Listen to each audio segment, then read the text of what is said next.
This is going to be a video about changing water pump, thermostat, radiator cap, belt tensioner pulley, and new coolant. What happened is my water pump's starting to leak again. This is going to be my second water pump now. The one that's in the truck is 2 years old. It's got 72,000 miles on it. And I'm just deciding that I want to replace it with one that's got a lifetime warranty and not have to worry about it for the rest of the summer. It just bothers me that it leaks at all. And it's not that bad of a leak because I've had much worse with my last one. That, you know, the last time I was losing about a gallon of coolant every 2,000 miles. Right now I could probably go 10,000 miles before I lose that much. But who knows, it could get worse. So as more of a precaution, we have the thermostat and radiator cap, which are relatively cheap, and I would recommend replacing them. This RTV will be used during the thermostat replacement, and you'll see how that works. You're just going to create a seal with it. And this one is the belt tensioner pulley, and it costs $107 after tax. Wasn't too thrilled about the price on that, but it is a good idea to replace your belt tensioner pulley if you know that your existing pulley is old. I have no idea how many miles are on mine. For all I know, it could have the whole 256,900 or whatever's on my truck right now. And then 5-gallon bucket and your socket wrench set, and you should be able to be good to go. Driver's side of the intercooler, I believe this is, to drain the coolant. Twist this counterclockwise. There it goes. If you're by yourself, is removing the belt and getting it back on. Especially, I think getting it back on is really the hard part about being by yourself. Well, I just came up with this idea. Used a couple ratchet extensions, a deep socket hooked onto a ratchet. It's in the belt tensioner pulley right now. You just got to pull towards the driver's side, and that'll relieve tension. You can slide it right off the alternator. And getting it back on is going to be the hard part, but we'll get there when we get there. As you can see right there is the water pump, and then below it's the tensioner pulley. So we're going to take both out, replace the tensioner pulley first, water pump second.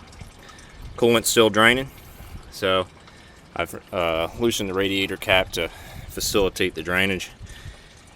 And so we'll get there. We're actually going to try and do the thermostat, which is right inside here. So we'll probably have to loosen this hose clamp.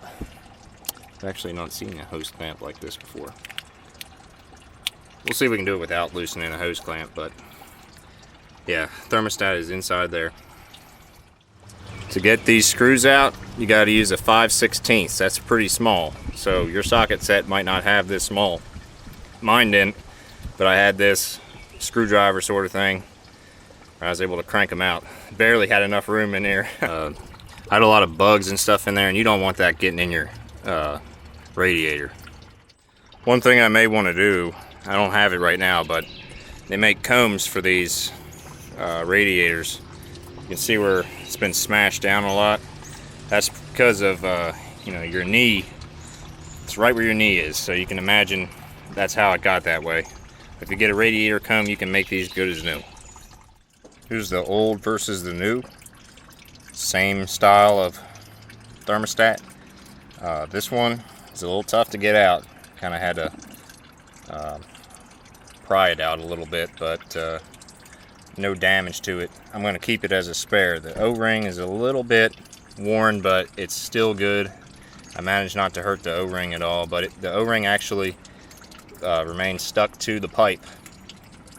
Stuck to the top of the intercooler, and I just had to remove that separately and then put it back on there. Managed to do that without breaking it, so we still have a good thermostat.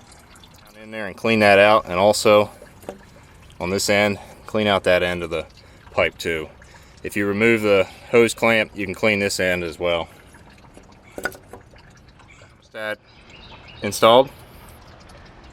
This is where the RTV comes into play. You're going to apply that to the underside of this metal pipe. Once that's applied, you're gonna press it down, put the 3 bolts back in, and you're gonna wanna wait probably the better of an hour before you actually start the truck, because you're gonna want that to get seated. But we've got plenty of other stuff to do with the pulleys, so that's why we're doing the thermostat first. Looking at it, I actually was expecting to see, you know, some damage to the gasket or something. The gasket's actually seated in there real well. Doesn't look like it has much damage. There was some coolant behind it that when I removed it, you know, spilled down on the ground, so I can't really examine the actual evidence of the leak. All I know is that before I removed the water pump, I could tell that it was dry above the water pump and wet underneath it. So here's our old coolant. Looks okay. Definitely not as good as it was 2 years ago, but it has been refreshed a couple times. It's had a few fresh gallons in it since then. So the next thing we're going to do is the belt tensioner and pulley. 10 millimeter for the water pump. We're going to try 10 millimeter for this too. Here it is. This is a Dayco, I think. It says somewhere on here, I reckon. Yeah, Dayco. They make tensioner pulleys for all kinds of stuff, like the big Cummins, the 15 liter. So let's get in there. The old belt tensioner is out versus the new one. It takes a 13 millimeter bolt, holds it in place. This end is towards the driver's side when you put the new one in. And remember to wear iPro when you're underneath, as a side note. Also, remember to close off the valve for the drainage of this coolant. Pulley going in, wow, was that a pain. I found it easier to get it out from the bottom and in from the top. Just got to tighten down that screw and make sure that notch on the back side of the pulley is in the proper hole when the screw goes all the way, you know, when the bolt goes, or yeah, when the bolt goes all the way in. So also make sure your belt is wired over top of the pulley in the proper way with the flat side on the pulley. That way it saves you from having to finagle that belt behind it later. You can see here's the weep hole at the bottom. You're going to want that to be on the bottom side when you install the pump. So we're going to install from the top, 10 millimeter for this, and I'll get back on. Put every pulley on, get everything lined up, you know, do the crank, power steering, idler, fan, do all of them, and just leave the AC and the alternator. So while you relieve tension from up here, you know, crank back on that with your right arm. Use your left arm to slide the belt onto the alternator. Take a little bit of elbow grease. Down at the bottom, you can kind of wiggle the belt till you get the AC on there properly. May take a couple tries, but you'll get it eventually. Then do a double check on all your pulleys and make sure that the belt is on its tracks. So next step now is to add new coolant to the truck.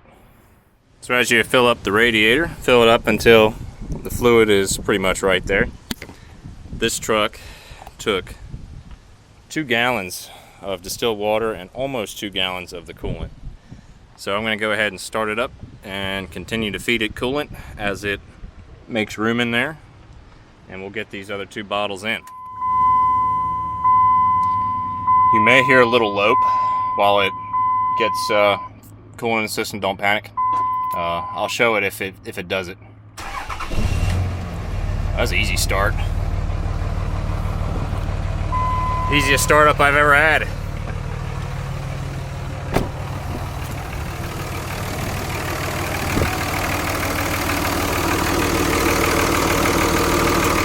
Alright, it should be on its way down shortly.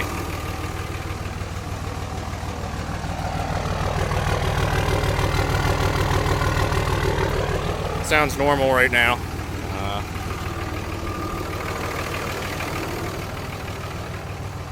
See what the temperature is.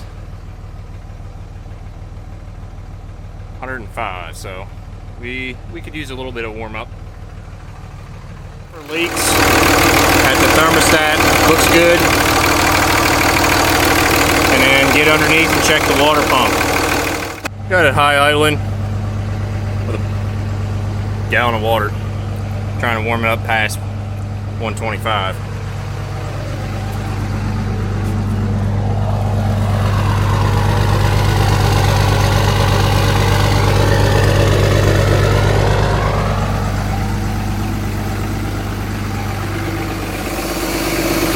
Overflowed up here, so I capped it. It's the old cap. On test drive, got it up to 190 degrees. Everything's working, no leaks. Check the water pump again. This is still the old radiator cap. It's not hot, but I'm gonna put the new one on and we'll give it a better test drive on the highway later. But it starts up easier than ever. I don't know if it starts up that easy again. I'll say the belt tensioner pulley made a major difference. And I'll check the water pump, and if I don't see any more drops of coolant coming down, you know, obviously I spilled a lot all over the place, so it's going to take a day or two for that to come down. But you know, 5 days, 6 days from now, if I don't see any coolant, you know, when I park usually on a concrete surface, it's the most noticeable. If I don't see anything, I'll know the water pump probably fixed it. So there you go. We're now going to take her on a highway cruise with the new radiator cap on top.